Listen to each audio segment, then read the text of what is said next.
Siria está aquí, a 8 horas de avión de España. Es la mitad de grande y su población se concentra aquí. ¿Por qué? Porque toda esta zona es un enorme desierto, pero un desierto muy importante. Tiene 1/3 de las reservas de petróleo del mundo y también de gas natural, según algunos el nuevo petróleo. Para sacarlo de aquí y llevarlo a Europa, hay que rodear toda esta península y salir por el canal de Suez. Como te puedes imaginar, aquí te cobran. Pero hay otra manera más fácil, la línea recta. El que controle estas tuberías las puede abrir y cerrar, como un grifo. Si no pagas, no hay petróleo, ni gas. Esta región es la polla. La civilización en el planeta empieza en 3 sitios y este es uno de ellos. Mesopotamia, aquí. Sumer, que te sonará menos, pero es el puto inicio de todo. Aquí también. ¿Recuerdas la Torre de Babel de la Biblia? La hicieron estos tíos. Egipto, aquí. Siempre ha sido un punto de contacto entre Oriente y Occidente, dando a Asia salida al Mediterráneo. Quizá por eso aquí nacen las principales religiones monoteístas, el judaísmo, el cristianismo y el islam. El islam es el último que llega y de hecho acoge a las 2 anteriores. Adán, Noé, Moisés, Jesucristo son considerados profetas islámicos. Bueno, al grano. Como la zona es la hostia, todos han querido controlarla y siempre ha estado dentro de algún imperio. Persas, griegos, los romanos.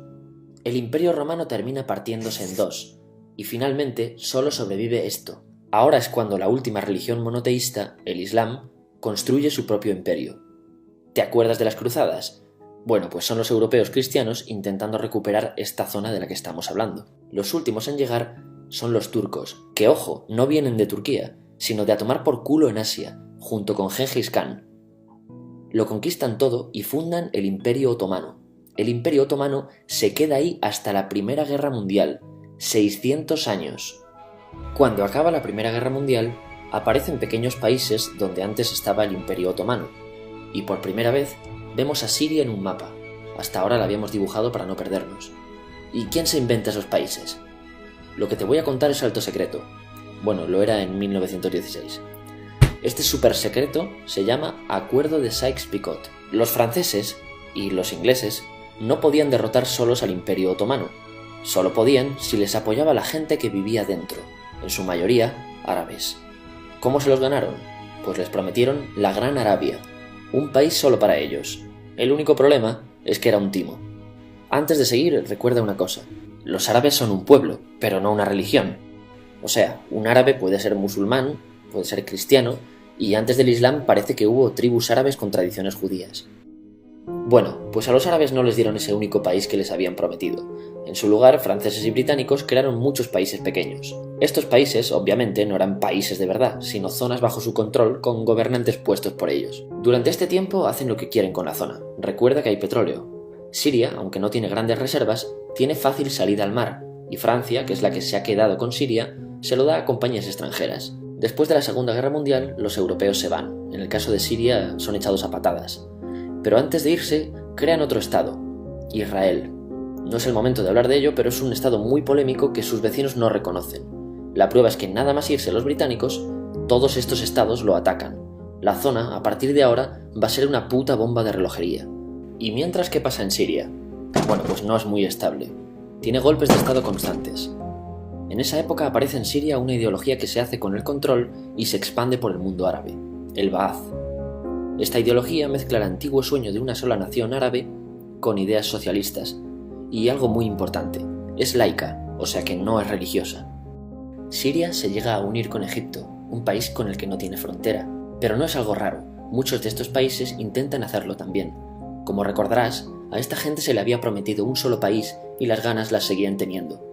Pero la unión falla. En este tiempo Egipto les convence para nacionalizar el petróleo. En Siria, Al-Assad, el padre del Assad de ahora, se convierte en jefe del estado Ba'ath. En Irak, también Ba'ath, comienza a ganar fuerza Saddam Hussein. Las diferencias entre ambos países dividen a los partidos Ba'ath de otros países en pro-Siria o pro-Irak. Ahora ocurre la Guerra Fría. El mundo se divide en 2. O eres de Estados Unidos o de la Unión Soviética. Son años muy movidos en los que se pegan constantemente con Israel, invaden su vecino Líbano y comienza una oposición islamista al régimen Ba'ath de Assad, los hermanos musulmanes. Vale, volvamos atrás un momento. Recuerdas que la mayoría de árabes eran musulmanes, ¿verdad? Pues dentro de los musulmanes hay 2 ramas fundamentales, los suníes, la mayoría, y los chiíes. En el caso de Siria, a pesar de ser un estado laico, los gobernantes como Assad y jefes militares eran chiíes, los cuales representan menos del 13%. En cambio, casi el 70% de la población es suní. Un dato curioso es que los cristianos son casi el 10%. Que los chiíes controlen el gobierno y el ejército mosquea a la población suní, y este sentimiento es aprovechado por los hermanos musulmanes, islamistas radicales suníes. Estos toman las armas en la ciudad de Hama en contra del gobierno, y Assad acaba con la revuelta a costa de matar miles de civiles y encarcelar a mucha gente. En el año 2000, Assad padre muere y le sucede Assad hijo. Ante las presiones libera a muchos presos, trae internet y esperanzas de cambio. Hay un periodo de gran debate político y aparece la oposición. También vuelven los hermanos musulmanes. Los siguientes años son difíciles. Arrestan a la oposición. Y Bush incluye Siria en el eje del mal, y esto la aísla. Está mal visto negociar con Siria. Los kurdos, un pueblo que vive distribuido por varios países de la zona, empiezan a protestar también. Hay represión y muertos. En 2011, te sonará esto, ocurre la Primavera Árabe. ¿Qué es esto? Bueno, es una protesta que se va propagando por todos los países árabes pidiendo más democracia. Como ves, el mundo árabe, a pesar de estar dividido en países, tiene tendencias generales. Cuando llega a Siria, Assad hijo termina usando el ejército y en los enfrentamientos mueren unas 1000 personas. Los enfrentamientos irán escalando hasta que se conviertan en guerra civil. No hay un momento exacto de inicio. Lo importante es que hoy en día hay numerosas facciones en juego. Vamos a verlas. Pero primero piensa en que todo está dividido entre chiíes, la minoría, y suníes, la mayoría. Chiíes y además laicos, o sea, no religiosos, son el gobierno de Al-Assad. Controla todo esto, que si recuerdas son básicamente las zonas chiíes del país. El gobierno de Assad está enfrentado al resto. También mayoritariamente laico, pero suní, es el Ejército Libre de Siria o FSA en inglés. Junto con el Frente Islámico, que es religioso, y otros 70 y pico grupos más, forman una coalición que la prensa llama simplemente la oposición. También suníes e islamistas, pero radicales, son Al-Nusra, llamados Al-Qaeda en Siria, porque son básicamente eso, Al-Qaeda en Siria. Otros islamistas radicales son el ISIS o Estado Islámico. Salen de Al-Qaeda en Irak, controlan la mayor parte de Siria e Irak y se han hecho famosos por sus atrocidades. Su objetivo teórico impacta a muchos. Es un Estado Islámico a lo largo de Asia, África y Levante, aunque a ti ya te suena, ¿verdad? En naranja tenemos al pueblo kurdo, que recordarás porque el presidente Al-Assad lo reprimió, al igual que gobiernos de países próximos también hacen. Ahora controlan militarmente esta zona. Antes de terminar, repasemos los apoyos internacionales a fecha de octubre de 2015. Las fuerzas de Al-Assad son apoyadas por Rusia, que ya tenía base militar en el país antes del conflicto, por Irán y por China. Todos son países de lo que Europa llama Oriente. En contra de Assad, apoyando a la llamada oposición, luchan Estados Unidos, Turquía, Francia, Gran Bretaña y Arabia Saudí. Podemos terminar con algunas conclusiones. Te advierto que esto ya es pura opinión.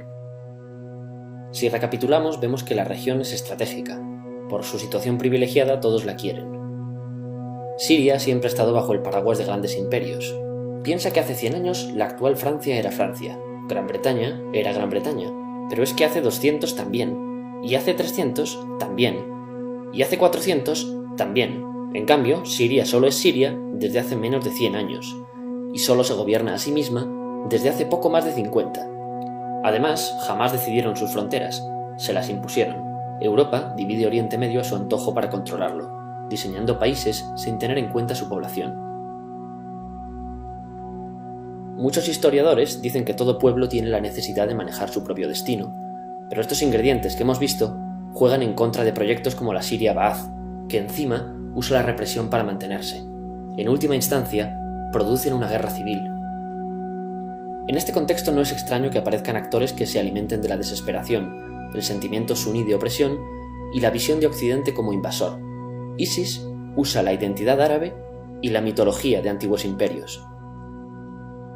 Cuando quieras entender el presente, pregúntate: ¿y el pasado?